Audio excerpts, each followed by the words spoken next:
사용자분들이건 근로자분들이건 자주 문의하시는 부분 중에 하나, 반드시 4대 보험 가입을 꼭 해야 되나요? 네, 근로기준법상 근로자라면 4대 보험에 반드시 가입을 해야 됩니다. 사용자는 직장 가입자에게 보험료 일부분, 절반에서 일부분까지 보험료 정해진 요율을 근로자에게 보상이 돌아가도록 지급을 해줘야 될 의무가 있습니다. 그래서 근로자분, 사용자분이 한 명에 대해서 부가가 나누어서 나가게 되는 거고요.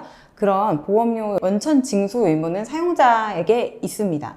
그래서 사용자는 보험료를 한 번에 4대 보험 기관에 내고, 근로자는 급여를 받아갈 때 4대 보험료 근로자분을 공제받고 급여를 받아가는 겁니다. 4대 보험을 왜 가입을 해야 되냐라는 문의도 있고, 반드시 가입을 해야 되냐, 가입하지 않을 방법은 없냐, 이렇게 문의를 하신 경우가 있어요.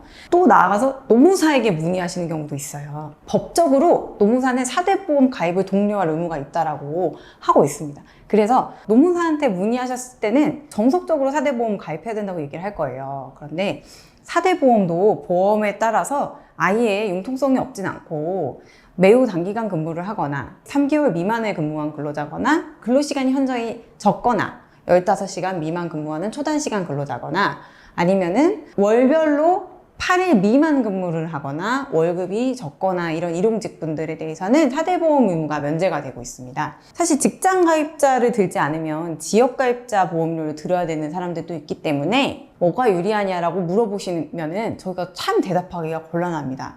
그래서 4대 보험을 왜 들어야 되는지에 대한 단편적인 얘기를 제 설명으로 한번 해볼 테니까 들어보시고 판단하시면서 마지막에 궁금한 점이 있으시면 저희한테 문의를 주시면 될 것 같아요. 일단 4대 보험에는 고용보험, 산재보험, 건강보험, 국민연금 이렇게 있습니다.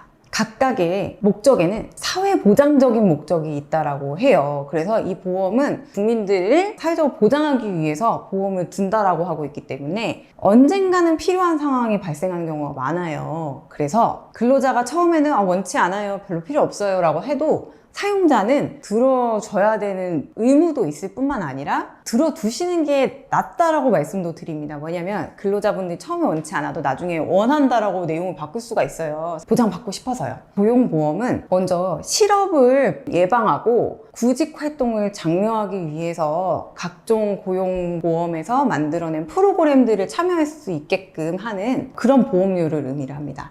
대표적으로 고용보험료가 누적되면 받을 수 있는 건 실업급여가 있고요. 그리고 취업지원 프로그램들이 있어요. 고용센터 혹은 고용복지플러스센터라고 부르는 고용노동부 산하기관이 있는데, 이런 기관에서 취업지원 프로그램도 하고 어떤 자격증 보장 프로그램도 하고 영어학원이나 컴퓨터 학원에서 이제 국가에서 지원하는 프로그램이라고 하는 것들, 홍보하는 것들이 있어요. 이런 것들도 다 고용보험료에서 지원되는 거예요. 그래서 고용보험료의 누적을 받아서 이제 실업급여도 지원을 하고 고용지원금이라고 해서 오히려 사업주를 지원해 주기도 해요.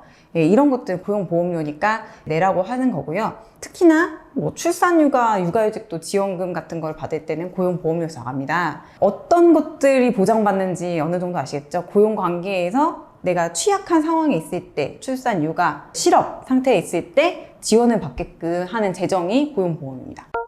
그 다음 산재보험입니다. 산재보험은 여러 가지 있는데 주되게는 일단은 일하다 다쳤을 때를 보장하게 되는 게 산재보험료이기 때문에, 이 산재보험료는 사업장에서 산재가 발생했는데 사업장이 산재보험료 낸 적이 없는 상태예요. 그러면 이거에 대해서 공단이 과징금을 추징하거나 하는 페널티가 좀 많이 있습니다. 자, 산재보험은 사실은 사용자만 붙는 거기 때문에 근로자분들은 크게 생각하실 필요는 없고, 사용자가 산재보험료를 내고 있는 이유는 일하다가 다친 산재 근로자를 보장하기 위해서이기도 하고요.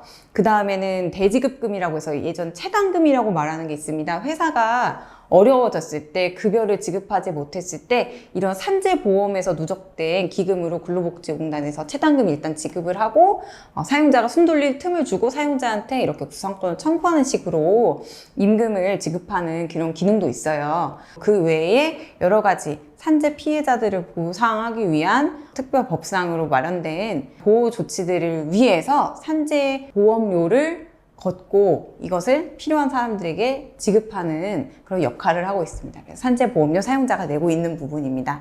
꼭 내주셔야 되고요.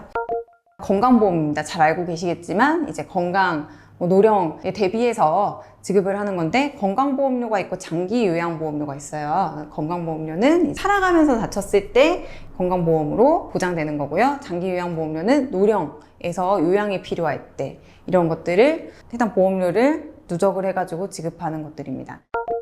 그리고 국민연금 같은 경우도 아시겠지만 이제 퇴직 후에 노령 생활을 보장받을 수 있도록 이제 누적을 했다가 노년에서 사용할 수 있도록 하는 이렇게 보험료라고 보면 되겠습니다.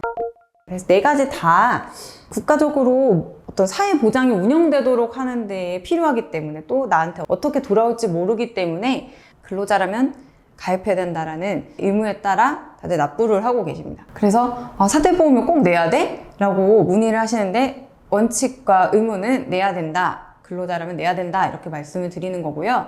나중에 근로자들이 언제 보장과 보상을 원할지 모르기 때문에 근로자가 원치 않는다고 하더라도 사대보험 가입하는 거 원칙이라고 사용자가 꼭 알려주셔야 되는 게 있습니다. 사대보험 관련해서 추가적으로 궁금한 점 있으시면 저희 노무법인 헤든을 찾아주시기 바랍니다. 감사합니다.